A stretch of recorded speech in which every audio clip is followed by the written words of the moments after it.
September, the Richmond Planning and Zoning meeting. Clerk, call the roll, please. Here. Commissioner Miles? Here. Commissioner Estelle? Here. Dr. Short? Here. Commissioner Perkins? Here. Okay, first on the agenda is the approval of the August 31st, 2023 meeting minutes. If everyone's had a chance to look at it, need a motion, please. I make a motion, we approve Second. the August 31st meeting minutes. Second. Commissioner Shu? Here. Yes. Commissioner Miles? Yes. Dr. Miller? Yes. Commissioner Perkins? Yes. Yes. Next on the agenda is the preliminary plat for discussion for the carriage place. Mr. Chairman, if I may interrupt, I apologize, but I want to make an announcement real quick in case anybody's here for the Concord Road zone change or the Irvin Street zone change where the signs were posted. Those have been removed from the agenda because we had a discrepancy and issue with the signs. So the signs were incorrect, so in order to stay on track, keep everything correct, we had to pull that. So those will be on, the signs will be revised, corrected, and then those should be on next month's meeting. So be at the next meeting. Yes, and we will also send out letters to the adjourners, again, notifying them of the correct meeting time. Okay, Thank you. thank you. Sir? I was just curious about the sign. Is there a time limit that requires the sign to be up for a certain period of time prior to the meeting?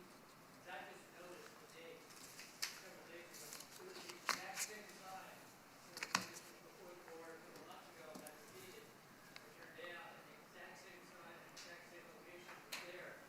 And then somebody just changed the date. And I just noticed it. Yes, there's a time requirement, if I'm not mistaken, it's 14 days prior to the meeting. But in regards to the signs, they were incorrect and they will be corrected. I'm not sure if exactly the issue he's talking about is what the problem was, but they will be correct and compliant with state law. Okay.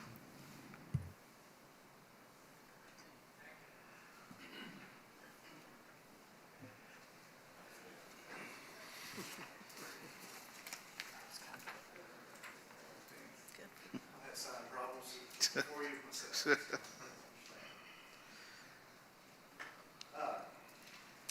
Thank you, Mr. Chairman. Preston Worley on behalf of the Carriage Place Development, and this is all for discussion, preliminary plat. And I think you've got before you about a 6-phase preliminary plat proposal. It starts with single family, probably for the first one. The first 2 phases are all at the lower single family level.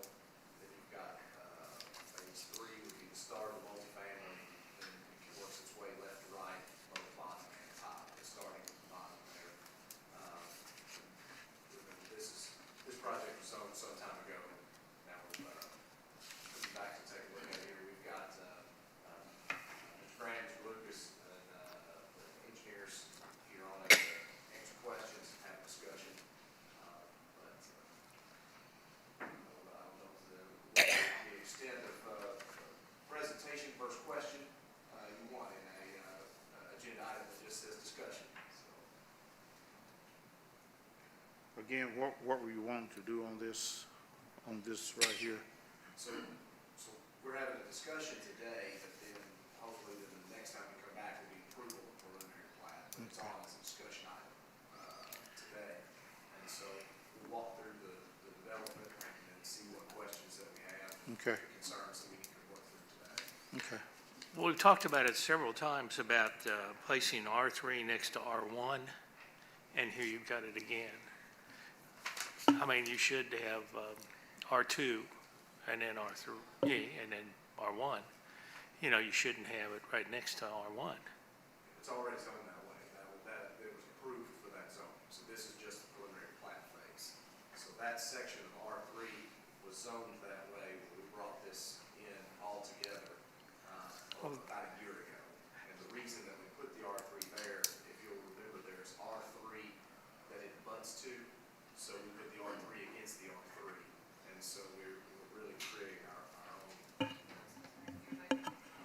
No, you've got R3 against R1. The R3 abuts existing R3, and that was already approved, the planning board. How do I turn this on?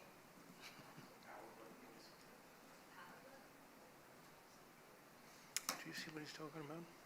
I think I've been here. Sit on top right there, We're Chris. not talking about, we're talking about down here. See on top right That's there? an R3, but he's saying that abuts Is to it? an R3. So there's an Yeah. R3 up in here somewhere that they want to, that they say is already built out.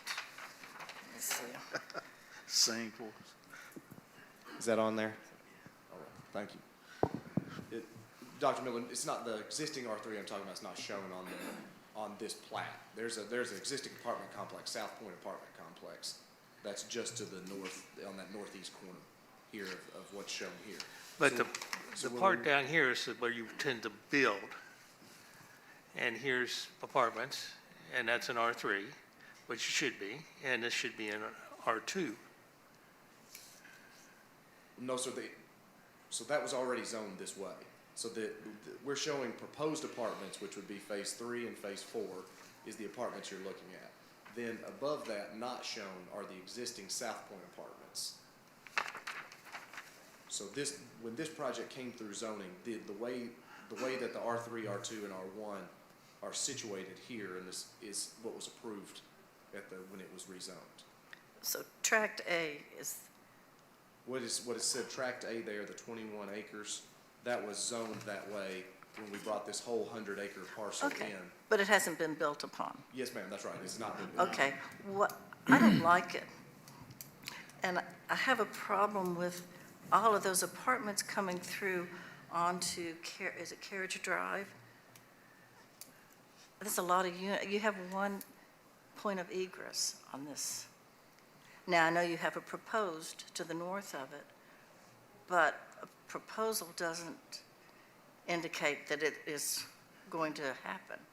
When you say proposed, which are you, It says, I can't read this thing. Proposed access road to Southern Cross Drive. okay, so, yeah, that's something that we would like Like to to see do. if possible. Sure. But the potential developer for these apartments and then the owner of South Point Apartments would all have to agree to a drive through there. And Right. we don't know that there's enough, that it couldn't be a public street, but we could do a private access through there. But the reason that's proposed is because that shit hasn't been finalized. We would like to see if the parties could agree to that, but we can't commit that to you all if we can't make the parties agree to it. So what I'm Yes. saying, oh, go ahead. Okay, go ahead, I'm sorry. What I'm saying is, so right now you've got 240 units that will eventually flow out onto this one residential drive, along with these duplexes, these R2s that are going to flow into the R1. That's a whole lot of traffic going down this one little street onto Berea with just one way in and out. So, and I think that's a reasonable concern and question. I will tell you that when this boulevard-style entrance at the carriage house there, when that was submitted to the state has said that they are comfortable with the one entrance for the entirety of the development, including we showed them a proposal of a conceptual, another give or take 300 to 400 units in the future, that they said with a turn lane, the one access point, they are comfortable with the traffic. And they've already stated that that's approved. Even with, when we showed them the potential future. So while it does seem like a lot, and I'll admit to you it does, that the state has looked at it and said they're completely happy with it. If you do the future piece, you probably need to put in a turn lane. So that coming out onto Carriage Place, I understand, but everything rolling out of Carriage Place, the state is happy with. Well, I'm glad the state's happy, but I'm not. I understand. I'm just saying. Because that was one of the things that we really wanted, was another exit. Another exit point. And I understand that, and again, if in the future, if the discussions amongst the owners work for a private access point from the multifamily, we would like that too, but we can't commit it and guarantee it. And while you always do like to look for more access, and topographies, ownership structures, you do the best you can. Philip, And I think while it still shows the multifamily exiting on Carriage Place, what we've submitted with the additional, access point down further south on 25, we're hoping to allow at least the entire development itself would have 2 access points out to 25. I think when this first came before us, that was one of the main points that we had brought up was the widening of 25. And I think that was really the selling point on it, that the state would allow or would okay to do that on that point there. Back to this 21.3 acre, is that just something in the future that they're looking to do? Like you say, if they can agree on it, there's nothing coming up right now to do anything with that? So the way we've shown it here is the single-family portion in the southern part of the property is phase 1 and 2. So that's your immediate, but obviously your ordinance and your procedures on a plat, you need to show what conceptually you're trying to plan to do for the rest of it, so that you can look at these ingress points and egress points and that. So that's in the works to be sold to a developer to build those apartments, and then hopefully in those discussions there could be a private access point, but may or may not. But that's not an immediate build point right now. So would that have, Phil, but that would have to come back to us, so they could go on and do that? Well, tonight, what we wanted to do was give you an opportunity to look at it and talk about the connectivity more than anything. We think we could work through most of the other minor issues internally. So what's happening, I apologize, I probably should have done an introduction on this one just to clarify everything. So backing up a little bit, I know we've already got past this, but just to clarify it for everybody, the zoning is already approved and in place. So they already have the correct zoning as far as for the uses they're proposing. This is the entire, essentially preliminary with, and it doesn't have a phasing with it, but initially, so they're required to show the entire development, so we have an idea what's going on. So the initial phase 1, I believe, is the single-family portion, which is basically the most southern point, or portion of it. So, and the other thing to keep in mind that we want to make sure we're clear on, because actually I believe the developer, at least the property owner of the rear property that you really can't see, there's potential future development past this as well. So what we don't want to do is, or what they don't want us to do, is approve this part without considering the back part, and then locking that back part to where that they can't develop that, and then the issue of one entrance, for example, come up.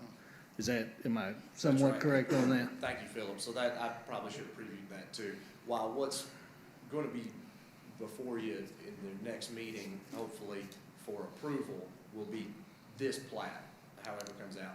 But we do want to have a discussion along with, to show what's in your packet with the potential future development, because we wouldn't want to get just approvals that will only satisfy you for this, and then all of a sudden there's a farm behind that we can't satisfy what you need with any development there. So it's both a discussion of what we hope to get approval on in your next meeting, as well as how it could be affected by potential development, because you'll see there is a stub out on this property that would go into the future development.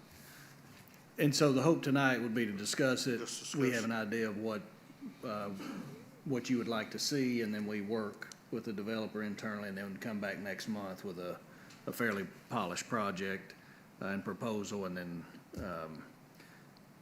so we can tweak what needs to be done. Because our concern internally is connectivity, and those are legitimate points that you made regarding the R3 connecting through that R1, but now I do think it's important point, it's already zoned that way. And that's why the option or the potential private connection to South Point from the R3 is I think an option. Then also the stub out we were talking about to the future property to the, I don't know what direction that is, maybe that's east. East. And then also,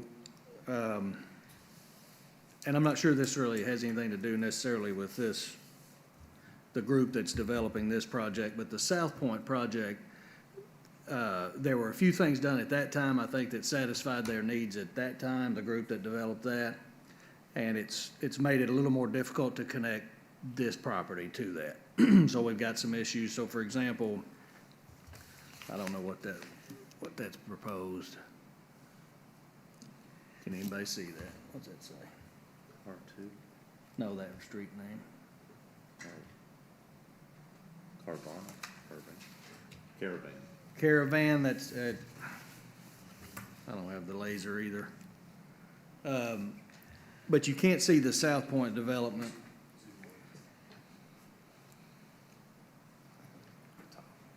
Yeah, go to the, top right.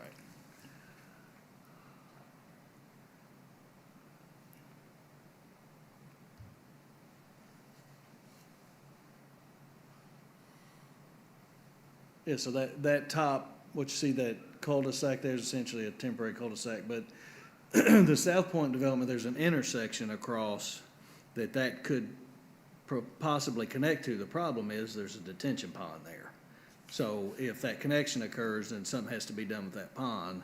And we've not really discussed it with the developer as far as, we haven't really looked into it enough to actually know who has ownership of that pond, if it transferred to the HOA, we may have some issues like we have with the private connection down there, as far as if it's something that could even be done. But that's an option. If that occurs, then I think that satisfies a lot of our connectivity problems, because then that connects you directly to South Point. So then you literally have, if need be, you'd have 3 access points to 25. Can I ask you this? Because I don't like apartments next to my houses. And would it be possible to make to not even connect that to the houses and connect the apartments and the duplexes even through to Berea Road? Or whatever, yeah, it's Berea Road. So I don't, go ahead. well, you might, I don't see how you could create that access and then satisfy the state with the proximity of all of your access points here. That would be another encroachment permit on the state. It would be very close to this carriage place entrance here. I will say, to your concern, and we always do have concern about new zoning with R3 next to homes, in this situation, you're building your own market. So there are no existing R1 homes that are now going to have to deal with R3 multifamily. That's why when we did the rezoning, we put the multifamily R3 next to existing multifamily R3. So while I understand your concern about don't want apartment next to homes, this is not existing neighbors having something changed. This is all brand new, and people will choose whether they like that there or not. Yeah, but they'll build the houses first, then they'll come in with the apartments and they'll say, well, it's already approved. All I'm saying is if you don't have that opening into the houses, have the apartments go out a different road, you'll still potentially have 2 points of egress possibly for the apartments. No, maybe not. Yeah, if the apartments and the duplexes all hook up together. And I don't know, it's just a thought. Sure. I think, so something worth looking into. Okay. We can't, I will say that then just says we're having a discussion, and I don't mean to just say we can't do an idea, because the purpose of the discussion is to hear. Yeah. I do want to make sure then we don't, where we already have connectivity issues, then we don't create more for ourselves. Because there are just real connectivity issues getting back into South Point that I think we're going to have to get ourselves comfortable with. And so it's something to look into, of course, but I would want to watch, just be careful of that. Well, and again, it really ties back to the previous development. So we have to make sure, as we approve developments, that we have those stub outs for the future connectivity, because where we're at now, we're almost, holding this project hostage because the last project was done incorrectly. Now, as I've said before, that doesn't mean we want to keep doing things incorrectly, but that's why we're having some of these issues. And I think it'd be difficult. Now, we want connectivity, and that's a best practice, but in this situation, unless, due to the density of the R1, 2, and 3, it would be difficult to have that R3 on a private road going out to South Point. Philip, show me something here. On Maria Road that you got there, little red dot up there, what's on here, but, show me how you get out of this subdivision onto Maria Road. That's a little bit Yeah, it's gonna be right there. That laser's in that drawer, I think. I guess. Isn't that Those are open up? mailboxes, or what the little red dot is.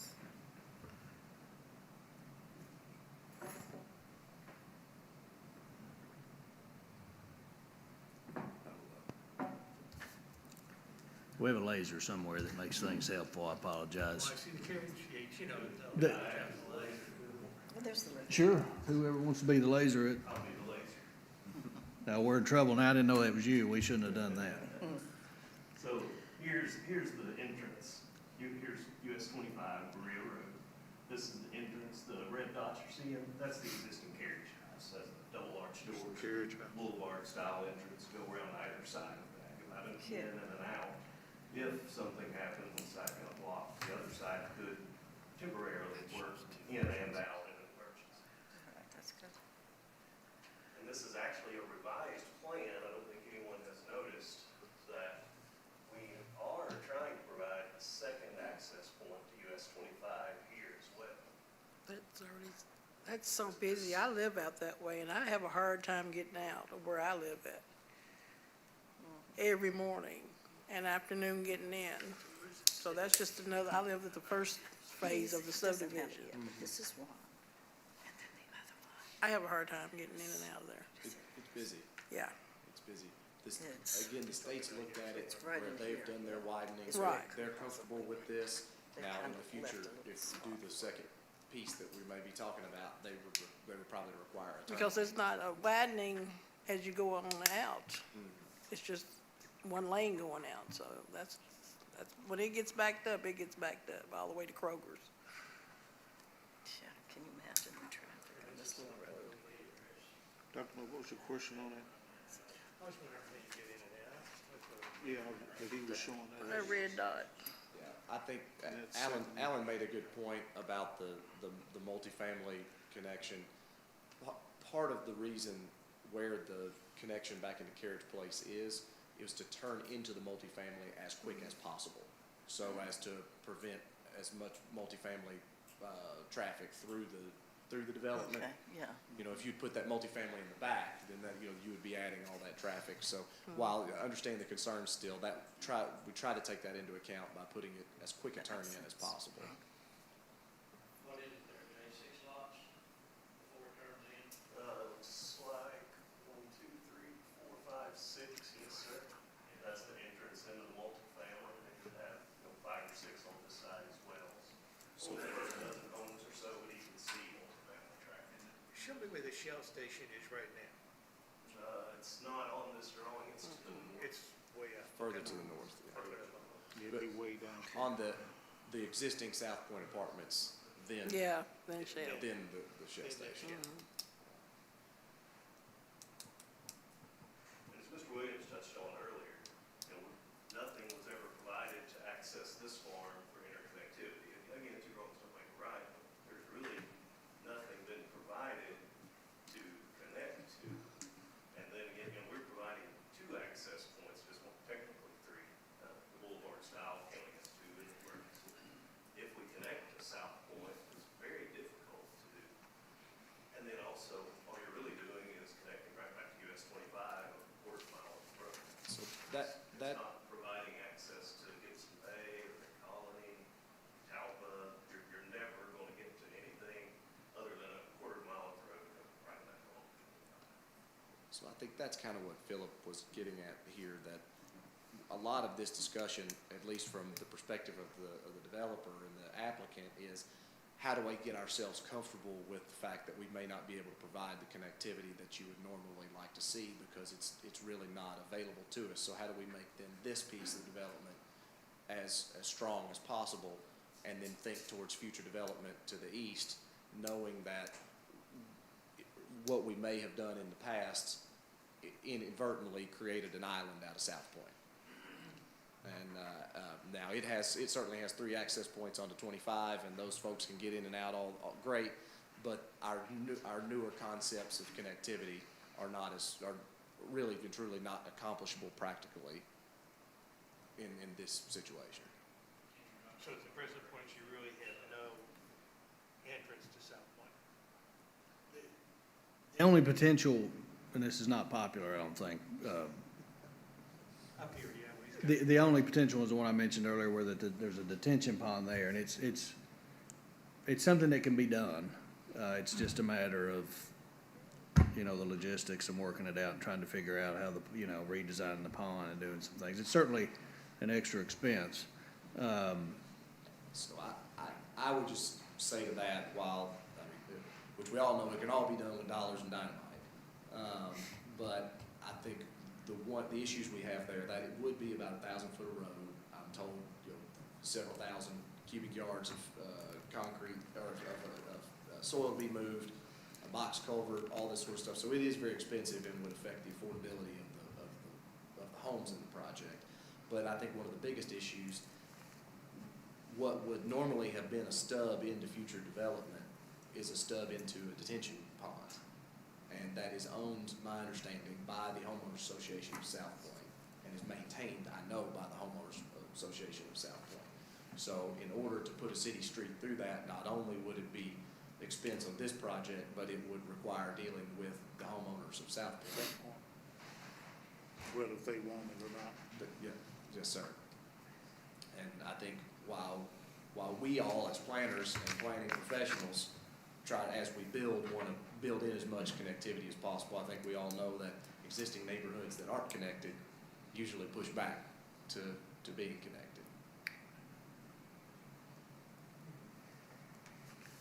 What's the likelihood of getting connected to this other one, where we have to get the approval of the, Through the multifamily, the private connection, yeah, that would have to be an agreement between those two ultimate property owners, which as we move forward from now to our next meeting, I may have some more information on that, but I'm just always hesitant to commit something to you and put it on a plan that, for whatever private reason, may fall through.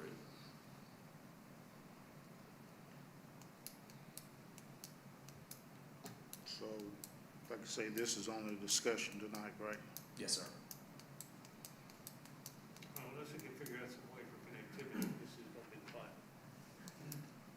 yeah, unless you can put something, over in there by the apartments to, would be, I don't know how many, Traffic is really pretty bad up there. it is bad. Commissioners, I if live I in may add something to your thought process as we go forward. Those of you who don't know me, my name's Kevin, I'm city planner. I've worked with the engineers throughout the beginning of this thing. This thing is polished up except for this interconnectivity problem. Now, what you see before you here, we have an additional entrance, which was presented to us just yesterday, onto 25. It's one Ms. Webb here has pointed out. The problem with that particular entrance that he is pointing and its introduction to the project is that Highway 25 is designated as a major arterial. All this is expressed by you on how hard it is to get out and all that kind of stuff. Well, that's because of its designation. Now, the existing entrance up here, we have in our regulations that a local street cannot connect to a major arterial. However, the state recognizes that as an existing entrance where the carriage house is.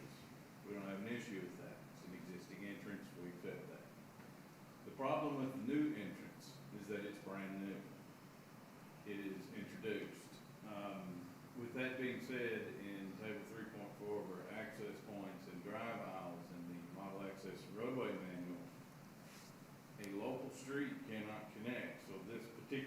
entrance will fall within our very own regulations. The only way that we can connect a brand-new street to a major arterial is if it's a collector. Collector is quite a large road. If you did somehow try to designate this new stub as a collector, it would still then have to be 1,600 feet from the other entrance. So that is the caliber that the state and ourselves, along with our manuals, indicate the entrance points to these major arterials. So by rights and definitions of our regulations, the second entrance that was graciously tried to achieve the second entrance would not fall into compliance with our own ordinance. So we're not 1,600 feet. No, sir, you're 400 feet. The entrance from the carriage house up to the closest entrance near the Shell station is approximately 1,000 feet away, which is still acceptable to KYTC. So to kind of add to that, I think and chime in if I'm speak out of turn here, the second entrance, the lower one that he pointed at earlier, originally when we talked about that wasn't there, I think the developer is saying, we will try to put this in if it makes a difference. If it will add another one and it helps, that's what we'll do. We actually internally, due to our local regulations, due to the distance and everything, and I personally don't think it's really gonna make that much of a difference. Now, because of the concerns you mentioned, I don't think that one really makes a difference, and I could go out on a limb, but I'm guessing if the developer doesn't have to do that, then they would like to not do that anyway. So I don't think that makes that much of a difference. And you're right, with the technical deficiencies aside, the point of this was just an effort to try, if there's a concern about the entrances, this is where we could show one. But you're correct, I mean, this loses Yeah. lots, this changes And- design, so. And the planning commission certainly has the ability, if you determine you want that, and it's still in, I guess, for lack of a better term, in violation of the current development ordinance, you could still make that change, and you could do that during the planning phase. So you're not governed necessarily by that to where that you have to say no to it. But I don't think it really addresses some of the issue we have, but if the primary concern is the R3, I think where we're at with that is if they'll make a commitment to work on that private connection and see where that goes. And I think they would make, if they in fact would do that, make a good faith effort, and we come back, they either have it or they don't, and then we go from there. But it's important to remember, you don't necessarily have to approve a development, but the zoning is already there. And the only real option we have to connect them back to South Point is what I mentioned earlier. That's my opinion, unless they somehow figure out this private connection, and then it's not really a city street. The other connection to the future development, I think there, if we end up in a situation where we just have one connection at the carriage house, there's gonna have to be discussion at some point to connect, and you can't see it, but Pumpkin, I guess it's actually Pumpkin on the sign, Pumpkin Pumpkin Road. Yeah. runs all the way back through there, and at some point, depending on the size and density of that future development, and the city has some property back there as well, that I believe at some point would have to be improved, and the bridge would have to be improved. So that's an option in the future. But of course, then you get back into who's paying for what and all that stuff, because that'd be expensive as well. So you're talking about connection to Pumpkin Road? Yeah, as that future development you don't see happens, I do think that's gonna come into this. If we end up with one connection to 25 here, it's very possible though, if you have future development and you can connect essentially through the detention pond area, that's what I mean. It sort of corrects everything, because you've got the exit to 25 or the access point to 25, and in the future development also, you'd be able to go over and access whatever that road is that would take you straight to that Shell station. I don't see how the developer could enlarge Pumpkin Road. It goes right to people's backyard, and there is some space on the other side, but Well, there's a bridge there that would have to be improved in that back part of that road. well, when you get out to the front, there's just not Yeah. that much space, and Well, Dr. Miller, I think what you're talking about is the Pumpkin Run entrance at 25. That essentially, we'll say, is gone. What happens is when you travel back through Southern Cross, those new streets, it will actually tie into a portion of Old Pumpkin Run Road and loops around to the back and dead ends to a smaller street, which takes you to the golf maintenance, which is the extension of Pumpkin Run that is not upgraded. Our future development would get extremely close to that. And what Phil's saying is if there was a stub out there, you could come around golf maintenance and there's a little bridge way in the back. That is what would have to be upgraded to cross that stream. Once you go to cross that, you would tie back into, South Point's upgraded streets, and it would bring you all the way back out, not on the Pumpkin Run access to 25. Yeah, I It'd think, bring you out to the Shell station. I think on this, that other development over at Pumpkin Road, Alan, didn't y'all look at that at one time about Pumpkin Road? Yeah, A long time ago. that bridge was gonna have to be like 15 foot in there. I mean, Yeah, they talked it was about that when they multi-million-dollar developed that bridge. over there, yeah. Can, the Southern Cross Road, that's not what you all are talking about, right? The Southern Cross Drive? Yes. That is what you're talking Dead ends way into the back. Oh, this one. Yeah, Okay. it's all the way back next to the golf course. It's not depicted here. No, it's nowhere in this general area. Yeah, and really what I'm trying to do, I'm not really trying to confuse us all and talk about stuff you can't see. I just want to make sure we get it out there so that, back to the future development portion, that nobody has, there's no surprises. So what I'm really trying to say is, if we have just one access point to 25, and let's say we approve this as it is, okay? There's no other connections, there's one access to 25, that may work for what's here now. And I was specifically asked about this, so I just wanted to put it out there. I don't want a future development of 125 homes to come in and everybody say, now, wait a minute, you can't develop that because you don't have this access. You only have this one access and it's not enough. So, and that's why I just want to put it out, if there's the connection of whatever this road is, or if that doesn't occur, then it's very likely that there's going to have to be discussion on approving Pumpkin Run. And I don't think anybody wants to do that. So that's the only thing. Now, maybe the planning commission says this is fine, and the future development, we don't see a problem with. If it's, maybe it's all R1, I don't know what it'll be. So those are all the options. It's just, and I think if we can leave today with maybe just an idea of a commitment that the developer will work on a private connection for the R3, and then they'll also research connecting through that detention pond.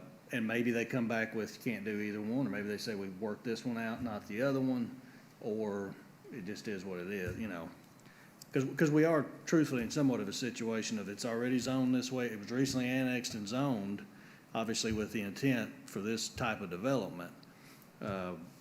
So it would be difficult to say just, Okay, so, Can I say one thing, Eugene? go on. When we started this process, the first thing we done was jumped ahead because the state was widening the road. We wanted to make sure that we was part of that approachment permit. So when we got our first approachment permit, we got it approved. And then I reckon at the last meeting, y'all had concerns about the one entrance and started talking about connectivity. So we went back to the state and showed them the new entrance. And we showed them the whole layout, which the rest of it, we're looking at R1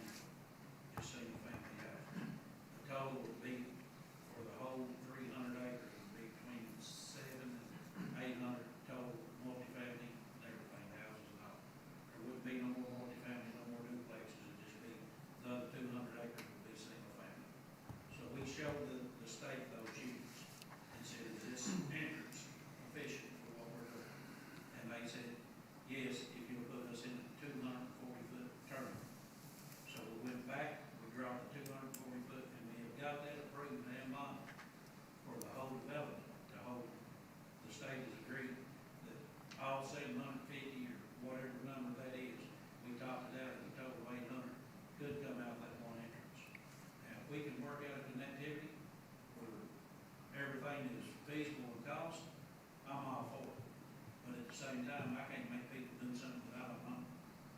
And also, I can't afford to spend money outside my development that does not sell lots along the side of the roads.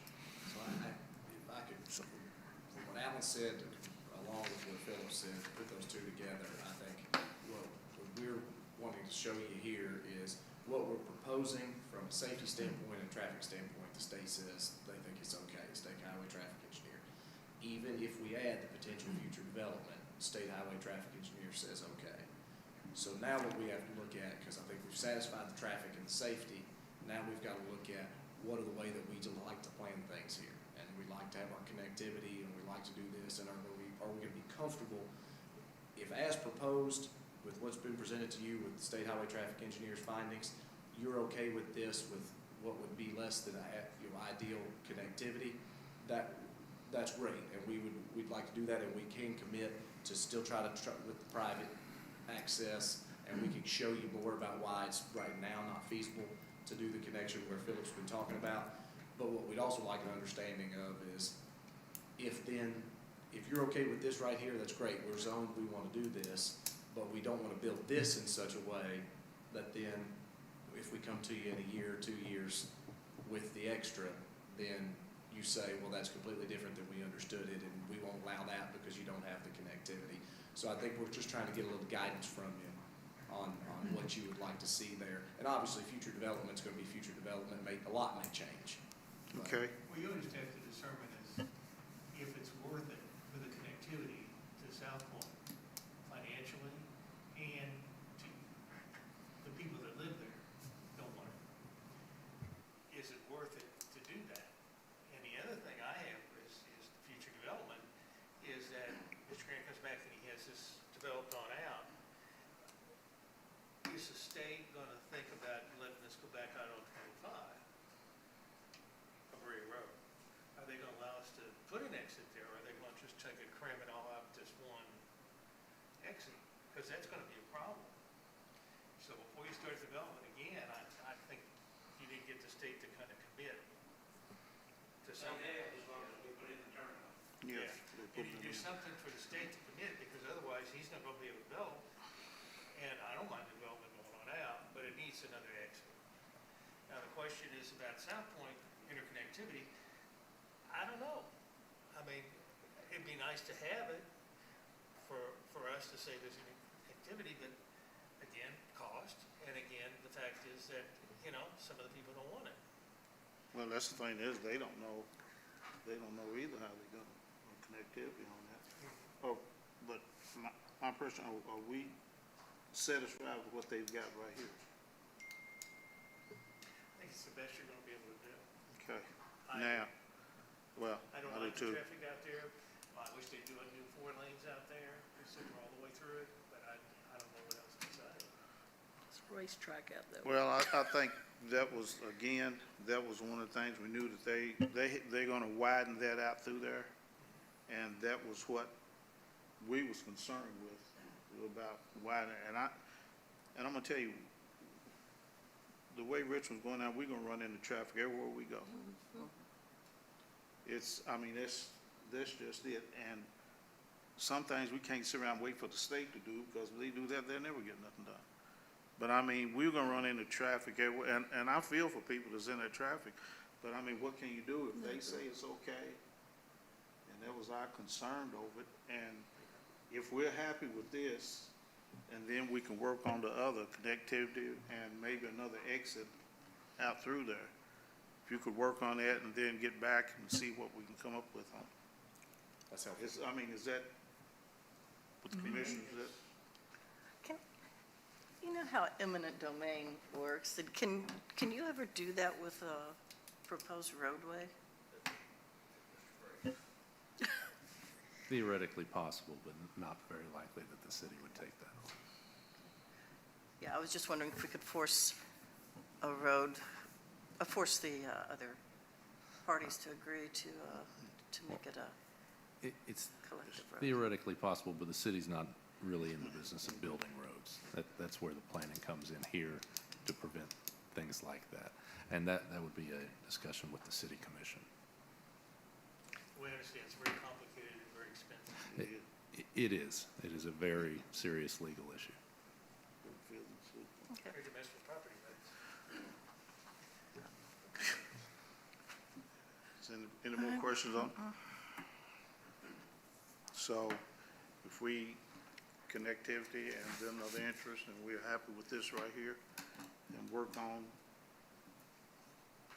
to see, or what, Phil? I mean, to be honest with you, pending some minor issues, if the planning commission is not concerned or is okay with what's here, not concerned with the connectivity, that's, I think, really the biggest obstacle. You know, if you're okay with what's before you tonight, pending administrative approval, I mean, we're pretty much already there. Well, when they bring the next plat back, Yeah. he'll have another exit on 25, and he'll have a connection between this and that other subdivision, right? Or how? The other development, next development. Or you mean the next phase? Yeah, next phase. Please. So you can interconnect with that pretty easy. So, yeah, so this will connect to the next phase. Yeah, so that'd be pretty easy. Yes. So interconnectivity will take less problem there. You're talking about the We'll kind of future. pick up- Future. Yeah, there's a stub out, if the laser's still around, I don't know where he went. Scroll down just a little, the stub of future developments here. Yep, so this is a temporary cul-de-sac, a little bit of future development to happen in this current zone boundary. This street would extend out to future development. So, For what it's worth with interconnectivity, we're about the end of the line going south. We're at the Army Depot, so there's no stubs that'll ever go south. It's just the property that will be to the east. In the big picture, that's not an enormous amount of land to the east. I mean, it's a lot of land, but not what could be developed in other areas of the city. I think to your point, Dr. Miller, But you'll have to connect it on to Rear Road, so where you might have a problem now with connectivity, you pick up your connectivity scheme, pick up the slack later on. moving You to know, the future. connectivity will be approved, your exit will be there, you know, you'll be able to go on to the next phase without any problem. That's what we got wanted. Yes, sir. And could I point out one thing? If you look at the density requirements, we're leaving an enormous amount of green space in this development. If you look at the R2 section, we have almost 23 acres of green space that will never be developed. If you look in the R1 section, if we scroll down, I think it's in the 10 to 12 acre range, I forget. Yeah, 11.66. So yeah, almost 12 acres of green space in the R1. So we're not trying to cram every lot possible into this development like we see in a lot. That's nice. Is that because the terrain's so steep? Well, you know, Mr. Grant's pretty good at moving dirt. He can find a way. Okay, yeah. so what are we proposing? Well, I propose that we accept the preliminary plat for approval to carriage it. As So- it stands, because you're not going to be able to change anything. Okay. Yeah, And then the changes will really be in the next future phase. Well, so I think I'm with you. If the connectivity is not a concern, and you intend to make a motion to approve it, I would ask that you make it pending administrative approval at the end. That way we can address some of the minor issues like the city street that connects straight to the apartment complex and some things like that. But, if that's as is, now if you brought up that second, and maybe I'm confused, but the second access they showed to 25, you're saying you like that? Or Oh, it don't? is right there, yeah. You want that? Okay. You bring that back to the turn lane? Yeah, that's gonna be right in the middle of the turn lane. No, in the state, we either get the second entrance or the turn lane. State recommends the turn lane and going in one entrance for the whole 300 acres. But if you took the second entrance in, then the turn lane won't happen. Because you got two entrances into the property. So we'd have to limit, We're gonna need a turn lane. Turning lane. Be safer for the one entrance. So the, Steve Baker, Midwest Engineer, I'm working with Jay on the design of this. So I work directly with KYTC on permitting and,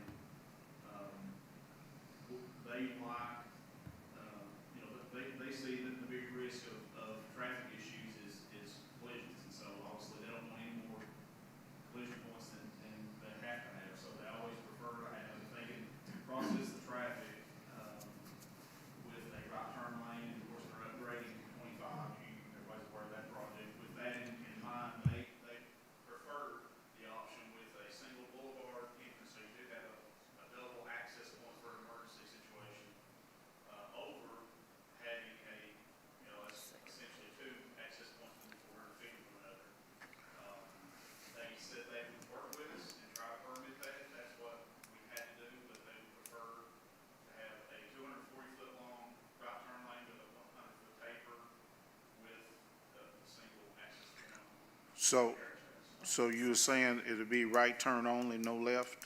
Yeah, the left is automatically been built in the new areas of the state. The upgraded widened road will have a full left turn lane all the way through that area, so Oh, left okay. turn lane will be part of their project, and they'll be, so it takes care of both areas.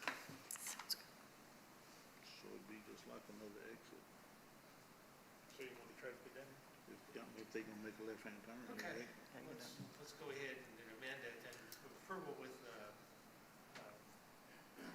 adding amended, that we add the other exit down there, right turn onto Berea Road. Right? No.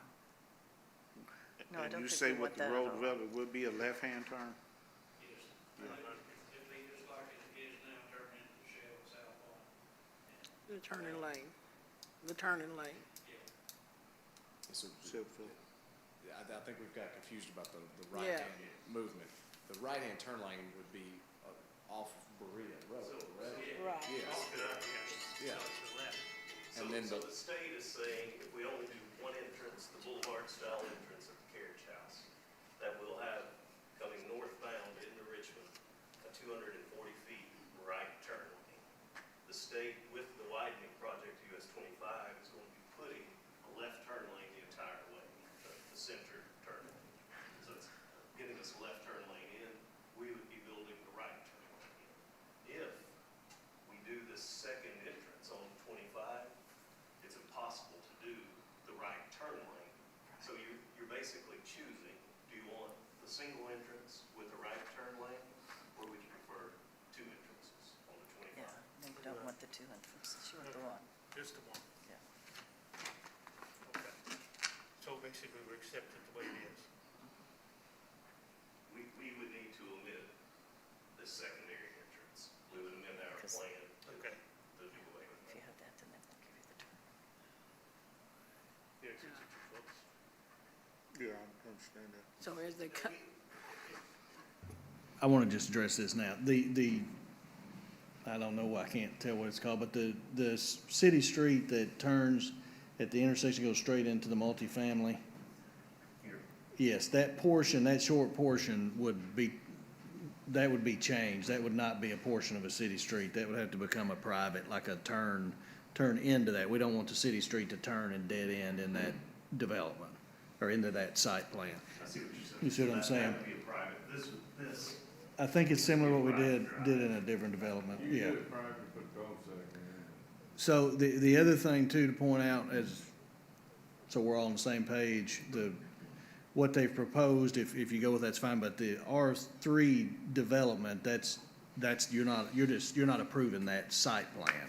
Okay, the connectivity and stuff to that is what's being approved, but the site plan is something we'll do internally. It may not be exactly like that.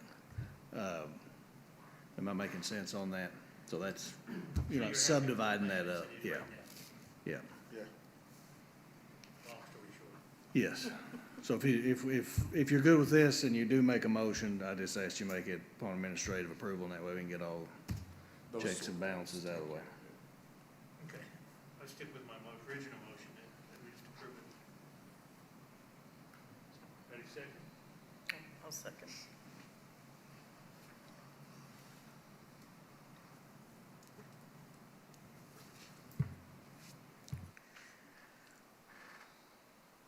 I want to know what the motion is.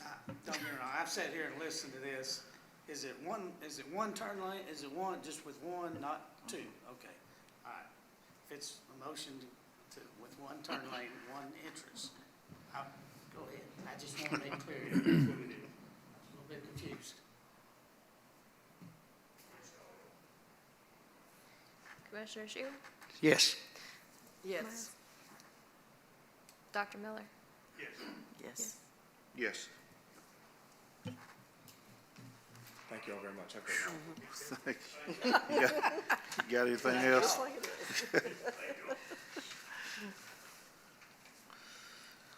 I'm glad they're not touching Next water on the with it. agenda is the minute preliminary plat discussion for Parkview Heights. No, I'm sorry, preliminary approval for Arlington Place.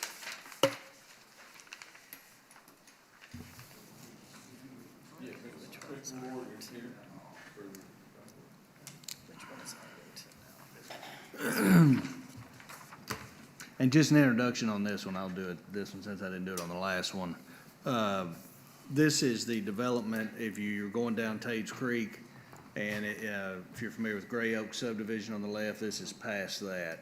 And this is that large tract of land that's been, and we also, I think, had to rezone it to where they have a development, a multifamily development coming in, so had to move some of that around. But what I will say with this one, the reason why this one is technically on for a vote tonight, they have worked with our internal staff, and we pretty much are comfortable with all of it. They've met all the requirements. We have the encroachment permits, and I think maybe the stream crossing permit's still out there, but that's not gonna be an issue. And they've done everything we've asked, so I'll allow you to do that. What do you intend to do up here on the left-hand corner with the R3 next to R1A? Put that R3, R1A. R3 next to R1A there. Yes, that's the way it's currently zoned, and planning on having the backyards of those homes back up to the R3. So you're not gonna build anything in that? On the R3? Mhm. Yes, the R3 is going to be a assisted living facility. That's the one. Okay.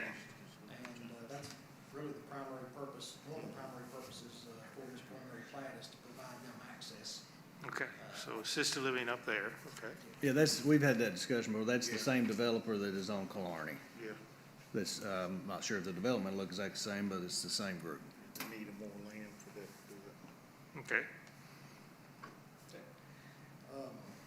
What we're looking at approximately 100 acres, 54 of it's R1A. Proposing the preliminary plat on the 54 acres for R1A.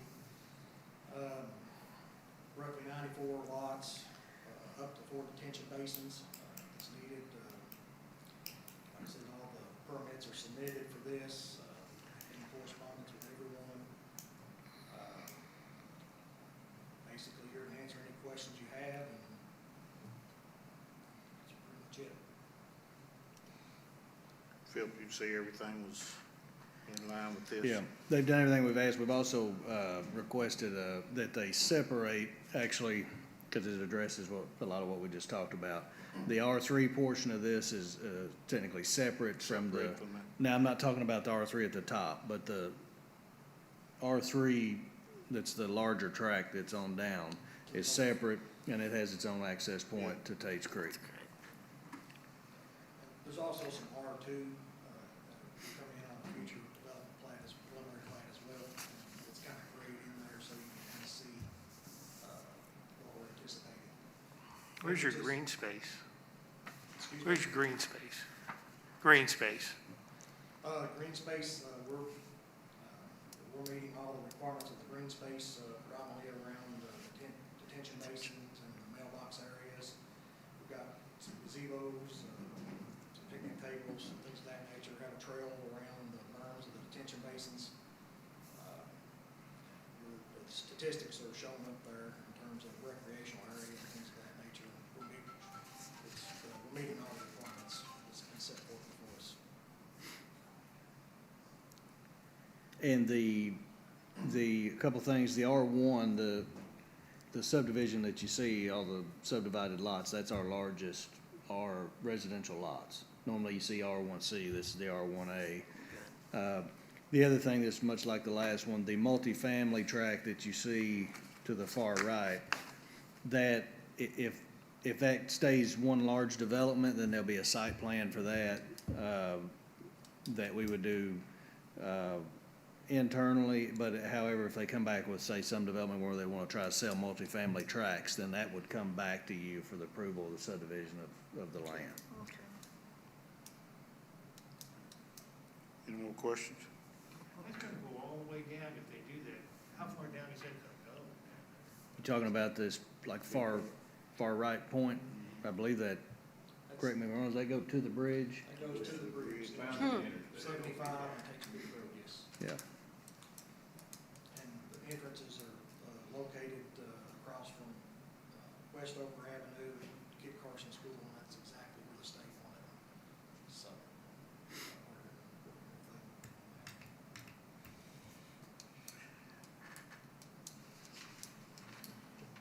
motion, if no more questions.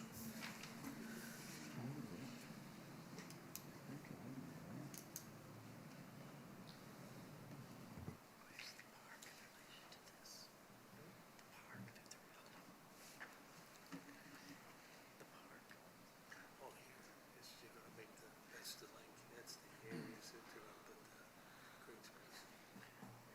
Okay, and then the big park that they're building, where's Calkins Lane in relation?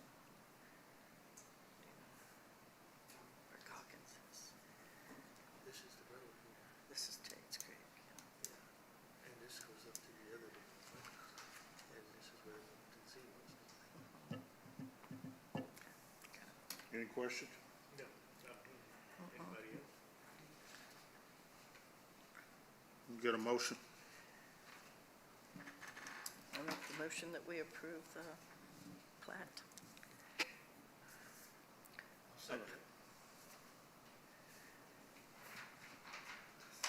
Commissioner Shu, Yes. Commissioner Perkins, Yes. Dr. Miller, Yes. Ms. Miles, Yes. Mr. Chairman, Yes. Thank you. Thank you. Thank you. Next on the agenda is the amendment preliminary plat discussion for Parkview Heights, entrance to Goggins Lane.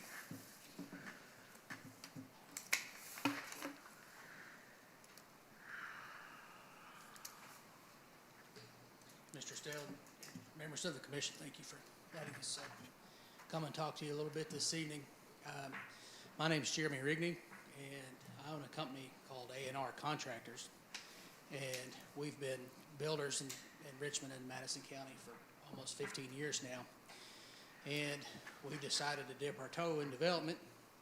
We have bought the land and the approved preliminary plat from Bill Short to develop Parkview Heights. The approved preliminary plan,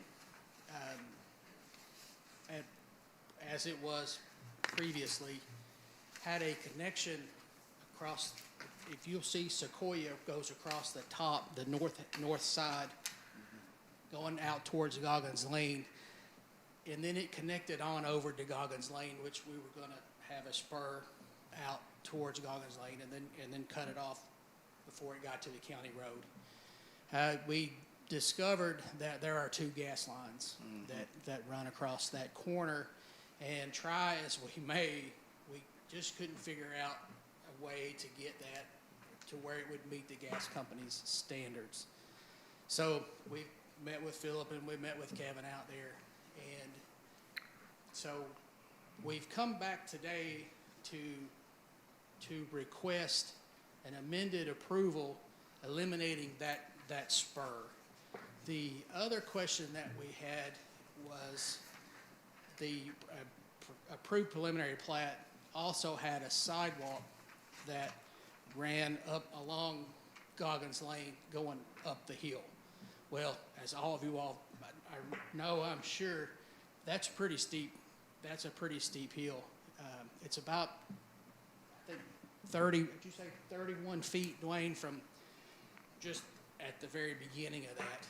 In addition to that, we were really hoping to keep the tree line as a buffer between Goggins Lane and our development. And if we were to put that sidewalk in addition to being extremely downhill towards to Tate's Creek side, we would have to take out that whole tree buffer. I sent some pictures and a video. Are we able to pull that up? So you can see here, that's Goggins Lane going up the hill. And you can see we have a nice row of trees that go all along the property line.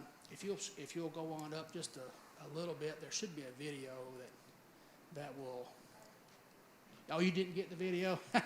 Okay. Anyway, you can see all of those trees would have to come out to put in a sidewalk right there, and parts of that are 6 or 7 feet above Goggins Lane.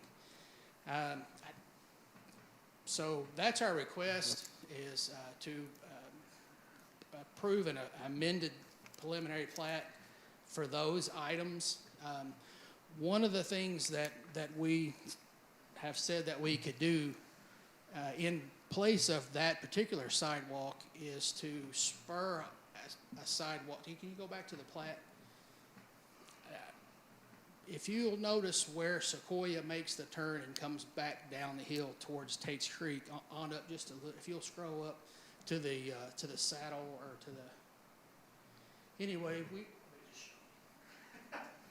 so we propose, instead of a sidewalk where all the trees are, we propose bringing the sidewalk out here to where folks, if they were walking down Goggins Lane, and I'm not sure how many people would walk in that, it's a pretty bad road, but we propose a sidewalk that would allow them to come in and access this front sidewalk and come down and out to the sidewalk that we're gonna have to put in on Tate's Creek as a, so there still would be a access to walk down Goggins Lane, but I think it's a much safer way to do that, and we get to keep the trees that way, so. Yeah, that was my concern, because it'd be dangerous walking Yeah. where it was proposed at. Now, what would they do to that gas line how close would that be when you bring that sidewalk in? Well, I mean, would it interfere with it? I don't think, there's not an issue taking the sidewalk across there. That we could adjust it in there to make the sidewalk even across from the lots to bring over to our street. Yeah, it would be dangerous Yeah. coming down through there with the sidewalk close to that road. I envisioned a kid on a skateboard Yeah, going down that sidewalk and out, not being able to stop, and out across Tate's Creek he goes. yeah, it's steep than what it looks on that, Yeah. on that picture Yeah. right there. Now, what about when you get across the street and there's a park gonna be down that way? I'm sorry, When what? you go down the street and you go down that exit there, you gotta go across Tate's Creek, right? Yeah, So I'm gonna go to the new park, okay, and I'm coming on over, and right there is your, talking about here? right there. And see, we talked about an exit on up there a little bit, didn't we, Coy? So we've got this, see, so we've got exit two entrances now, both going into the subdivision. This is the entrance that's directly across from the park entrance. Well, what about across in the park? Are they not gonna have sidewalks or No, what? it's not no proposal. Yeah, There's not any sidewalks before for the park, is it, Philip? Are we talking about across the street at the park right now? Yeah, I'll be honest with you, I'm not 100% sure. We've tried to push city administration for the sidewalks. I'll leave it at that. I don't know for sure if they're going in or not. What I think is important to point out, we've pretty much, this has all been approved. We didn't actually officially sign off on it because we didn't get past the gas company, but it was approved pending signatures. And so everything's really approved. It's just, at that meeting, they were required to put sidewalk along Goggins Lane. All right? And they also were required at the very top left corner, that little, it's not really a cul-de-sac, that turn there was supposed to be a connection to Goggins Lane. Okay, where we ran into trouble is, and at the time we proposed it, I think we thought the gas company was on board with that, but the gas company has rejected the crossing of the gas line there because it does not cross at a 90-degree angle, is my understanding. All right, I'm not sure if they can hold you hostage or not that way, but that's what's happening. So they are requesting tonight two things. One, eliminate that connection, and if you don't like that, what do you want in lieu of that? Because the gas company's not letting the top one happen. And then secondly, they want to eliminate that sidewalk along Goggins. Everything else is the same, sidewalks and all that is previously approved. They just want to eliminate that, and they want to, and that's partly just because of the slope down to Goggins and then the tree line. And where the light is. I'm actually in favor of keeping the trees, because there is a large buffer there.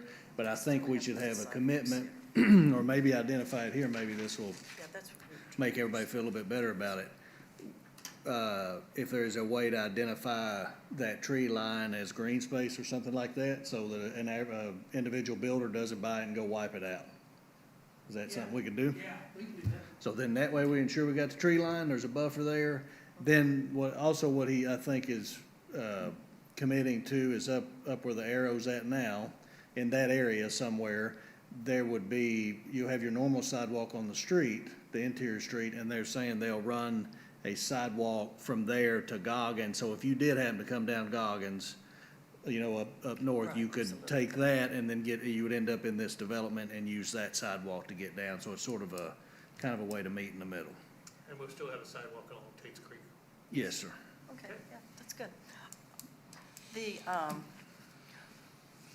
at some point when this is developed, will they have a crosswalk for kids from this Down at development to the park? the Tate's Creek intersection?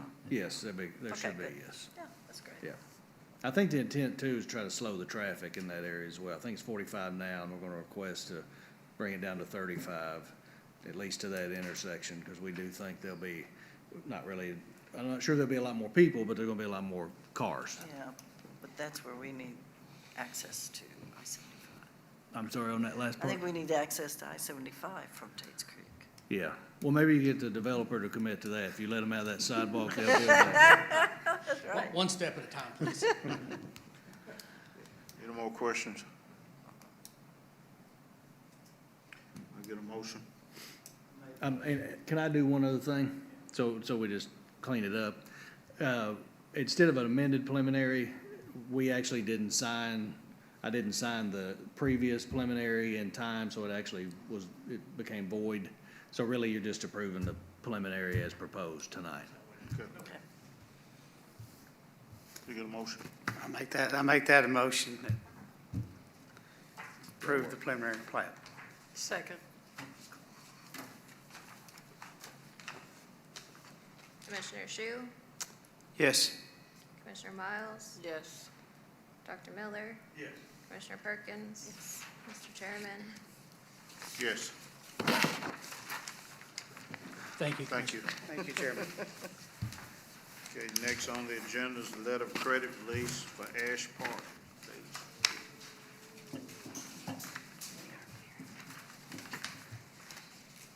I don't know if anybody's coming up for that, but I think we should put him on the spot. We've got, guy's done most of the work sitting there shaking his head. What I will say here is they have applied to have the letter of credit release for that last phase of Ash Park, which is off Golden Leaf in the back there. Yeah. And that was one that we were waiting on some electric lines to go in, and they immediately jumped back on that. And we actually asked for some additional things, and they finished that as well. So it met all the requirements, and we recommend that it's released. And, since he's back there, and I mean this, and I've heard it internally, I'm not out in the field as much as these other guys, but, they've done what's been what we've asked and met the requirements, and that's all we've asked. So this is a good example of getting in, finishing it up, and everything working like it's supposed to. So we recommend it's released. You okay with that? Yes. Yeah, just make a motion to release the letter of credit, that's all we need. Approve that? Second. Okay, I make a motion to release the line of credit, letter of credit for Ash Park Phase 4. A second? Get a second? A second. Second. Okay, good. Commissioner Shu, Yes. Commissioner Miles, Dr. Miller, Yes. Commissioner Perkins, Yes. Commissioner Estelle. Yes. Next is a discussion concerning expired letters of credit. Philip? Yeah, and this is kind of a follow-up to the discussions we've previously had, and the reason why I said some of what I just said regarding the last release of that letter of credit, as you know, and I don't want to bring everything back up, we've already talked about it, I guess more appropriate. When we have a developer that comes in and actually finishes out the project, meets all the requirements, that's really what we're shooting for, and that's what happened with, for example, Ash Park Phase 4. The outstanding list we have, we've notified numerous developers, banks that are outside of the two-year window. And, let's see, I have a list. Is that the list? It's a good-looking list. You did a good job with that. So what you have, if you pull that list up, do you have that in front of you, or do I, my own one has that? Good, I can say anything now. But what we have are developments, so we have a list of approximately 15 that we have sent. Most of them have communicated back with us. We do have some outstanding, so the intent is next month, at that meeting, we will come in with some requests, if we do not hear back from the 4 or 5 that are not communicating with us at all, to revoke that letter of credit. How many are expired? How many are responding? Looks like we have, I'm sorry, expired? Well, this list is, looks like about 15. Now, some of those go back to 2007, 2008. And some of it, and it's somewhat understandable, because it does put a developer, not all these, but it does put a developer in a tough spot. If you build out a development and we have a letter of credit for sidewalks, and they say that's pretty much all that's left, and people don't buy the lots and build the houses, well, then the sidewalk never gets put in. So that sort of just sits there on the developer, and it's a little bit difficult, like if we have some that don't have some sidewalk and we pull a letter of credit and we install the sidewalk, well, then somebody buys the lot to build on it, then they pretty much destroy the sidewalk for the most part. That's why the sidewalk's one of the last things you put in. But that's where we're at, and we've assigned this to one gentleman in our office who's been working pretty hard on it, and I think we'll be successful on most of them. So that's kind of where we're at with that. If anybody wants any additional information on it, just let me know, but we'll come back next meeting with, I think, some requests to probably revoke a few. Okay. Any more questions on it? Got other business? The only other business, I have got a few things on there, looks like, so the sign issue that we had this meeting, so just to give you a little history. So previously, up until, say, I don't know, maybe a year ago, the developer and the property owner were responsible for putting the signs up. So then we had issues with that because they wouldn't put the correct language on the sign, the dates, all that stuff, the zoning, the location of the sign. Somehow they had the ability sometimes to put the signs parallel to the road, so when you drove by, you really maybe didn't see them, stuff like that, right? So we decided to take that in-house to make sure that all happened correctly. And we've done okay up to this point, so right now, we would have our Public Works Department put the signs up. And to defend them a little bit, the confusion we had here, if you're not really in the planning world or right there, Jason, you don't know what an R1 is or a UC7 or anything like that. So what happened is Concord and the Irvin Street zone change, the signs are correct, they just put them in the wrong spot. They flipped them. And we did not, because everybody was pretty much out at a conference, I think was part of it, and I'll use that as some of the excuse. We didn't go out and verify it, and when we did, it was essentially too late. So we had to pull those. So now what we're gonna do to ensure they're correct is the planning staff's actually gonna put the sign up. So they'll physically take it out there, and maybe Public Works will help, but they'll be there when the sign goes up. So we know and we have the signs made, so we'll know it's the correct language, correct information, it's posted on, we'll know what day it's posted, ensure it's posted the correct amount of time and all that stuff. And the other issue we have is we've still got some signs that are up from the past, and I sent some, couple planning guys out to take those down today. So I think with this new change, we should have some success, I hope. We give them something to. You bring up a Yeah. great point. You bring up a point that R1 and R2, people don't know what that is. That's right. Can we put down at the bottom of the sign, R1 is single family home, R2 is kind of maybe it's. Well, what we should do, So that way the people, when they look at it, they'll know. yeah, what we should do is say R1, comma, single family. Yes. Yeah, do it that way. Now, it gets a little bit when you have somebody change something to R1, 2, and 3, like the one development, but you're right. It's supposed to be a public notice, and it's not really Yeah, and it needs to also, one thing that's not been taking place, I'd like to see the actual address on there as well.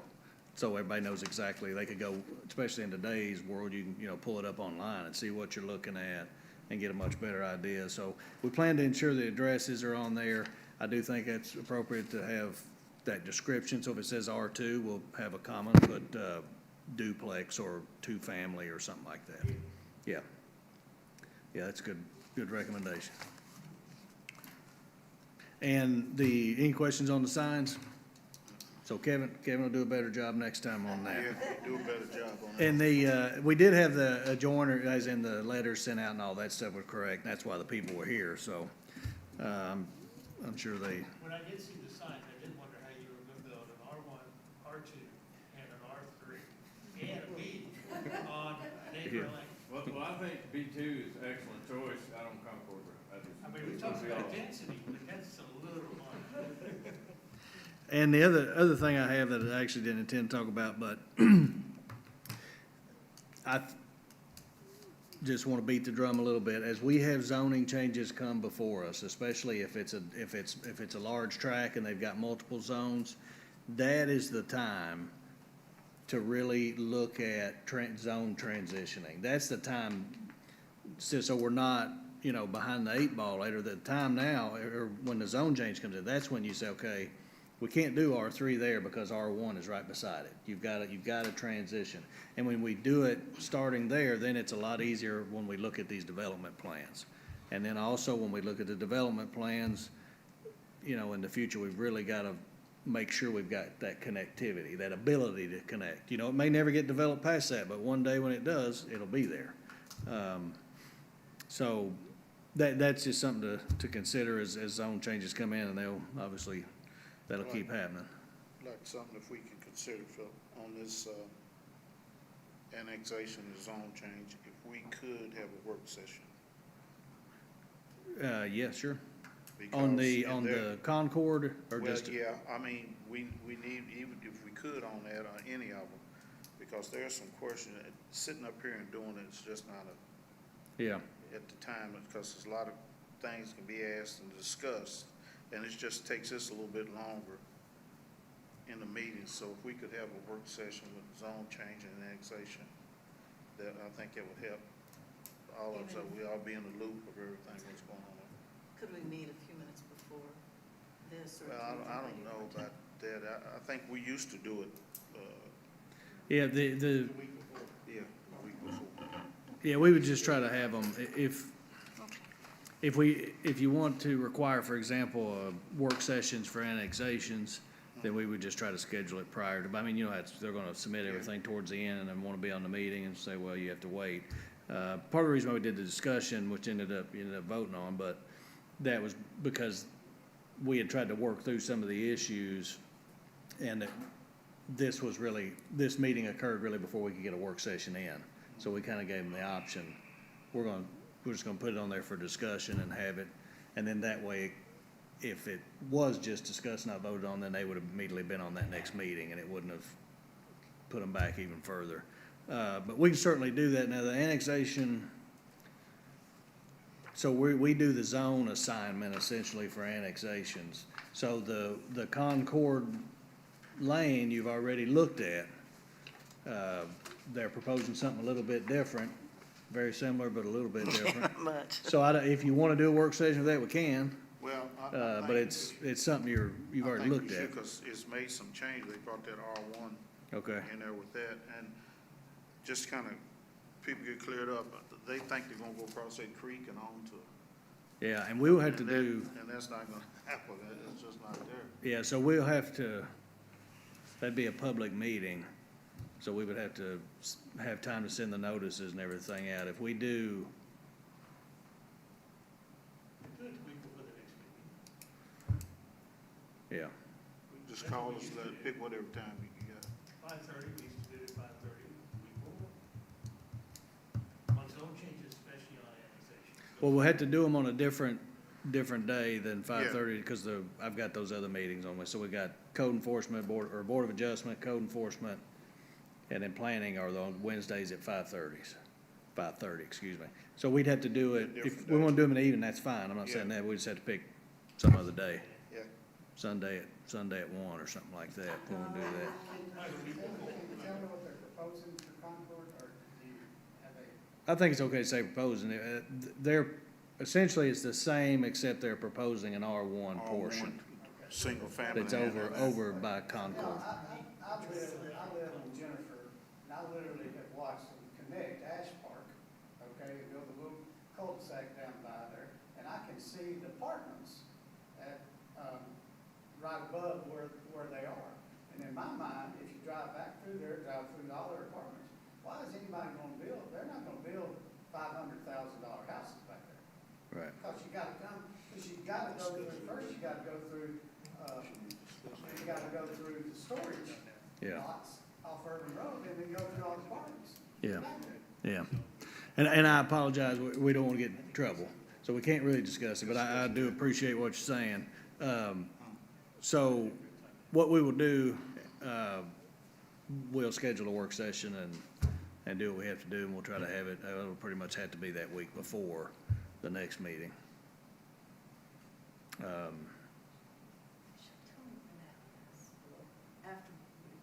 Yeah, but we could. Yes, and I think, the only other thing I wanted to point out was I appreciate Caitlin showing up tonight and filling in for Tyler. He couldn't make it.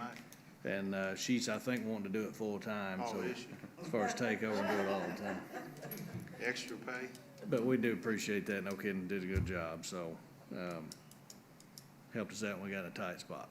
Other than that, that's all I have. Okay, if nothing else, that's for adjournment. Make a motion, we adjourn. Commissioner Shu? Yes. Wait a minute, got someone to say. I received something in the mail, that's the only reason why I'm here, is, they're rezoning something in the neighborhood over here, the Crow Division neighborhood, on East Irvine. Yeah, and that's one of the properties where we messed up the signage, so that's why we made the announcement earlier, and I'm sorry that, I don't know anything about the signs, I just got this, cause I don't live there. I own it, but I own the property adjacent to the Blue Yeah. Moon. yeah, so the reason why it didn't come up for discussion, they are requesting a zone change. They're requesting, you own, what do you own now? 511, literally against the fence that went up, Okay, that's, so what they're requesting is, right now, that's a single-family zone, the Right. Blue Moon is. And the use for however many decades has actually been more of a business use, because it's been a bar. correct. And it's actually built in a manner that you really can't take it back to R1 with the existing structure. So they're requesting to change the zone to basically fit the use. So they're requesting to change it to a B2, which is similar, all these properties here are B2 on Main Street. So is it gonna be a bar still, or is it gonna be another? Well, if it's a B2, it would be it could possibly be whatever use is allowed in a B2. And we have a list of businesses you can put in there. So Yeah, I didn't see bar It listed actually- as one of them. it actually, I saw like winery and micro. yeah, it may limit, But I didn't it see may limit a full-blown bar, I'm not sure, I'd have to look. So do we know what the owner of this property is trying to do? I don't know what use he's actually, point being, when the zone changes, if they approve the zone change, even if he says he's doing X that's allowed now, 2 years from now, somebody else could come in and change it to another acceptable approved use. So it may remain a bar, let's say. I don't know if it's actually functioning right now as a bar, but let's say it's a bar now and the zone change is approved, and let's say a vape sales is permitted in a B2, and they sell it and somebody puts that in there. That's kind of the option. Does that make sense? When is it getting voted on? It will be the next month, so it'll be, I think, the 18th. October 18th. But Yeah, now you will get another notice in the mail, and another sign will be posted and all that, so if you're Okay. adjacent property owner, you'll be notified. yeah. So it's mistaken that is this week, so. Yes, well, everything's correct except we messed the sign up, so we just wanna make sure we do everything right, so we had to kick it to the next It meeting. is, you vote. Yeah, Oh, okay. and you certainly will be able to come back and speak, you can actually get up and speak for or against. or ask questions if you'd like to do that, and, Will this gentleman that's doing this be here? The will one he that be owns here? it? Are you asking, will he be here? Yeah, I'm He, wanting to either know he what will his be here, plans or are, an attorney representing him will be here, I'm not sure. 'cause- Okay, But someone, well, yeah, someone should be here. okay. Yeah. Have you seen the property? Yes, Since we he's were, bought it? yes, And the double fences? yes, Okay. yeah. Okay, 'cause But it's you very, need to come back next time and really, you know, like we're gonna do this time, and say something about it. And that person that's changing this does not have to tell you what he's gonna build there. I know, I do know that. But I can see behind the privacy fence that y'all can't see behind. And I can see the trash, and the trash is just the best word for it. And I don't understand why buy a property just to put a bunch of garbage behind a privacy fence? And it's a little suspect, and not exactly, if you're gonna put a business in there, why would you be, it's strange. Yeah. So, it just has me worried what the plan would be, or what type of business. Yeah, I know the area very well. Yeah, And, it's, the lots next to it are R1. yeah, I guess what he's gonna do, he's got some, I don't know, well, I didn't know if some type of business or what, Yeah. but we don't know what it's gonna be. And where we had to push it off, we can't discuss it too much. So what I'd like, we'll make sure you get another notice, and the signs will be there, and you'll be able to come back to the next one, and then we can have a full-blown discussion about it. You can stand up and present and, If express there's a your lot of concerns. trash, can't she call codes? Isn't that kind of a? Yeah, if there's trash, if it's, we're familiar with it, we'll go check it out. We're very familiar with the property. okay, I promise. yeah. It's like building debris, Yeah, we'll check it if out. I had to guess. Yeah, because they put a garage door in, and we did some things that, yeah.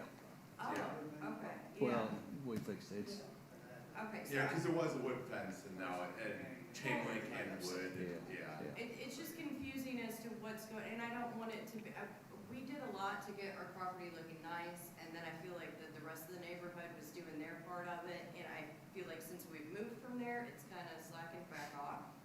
And I just don't want it to be, and there's nothing against the Blue Moon.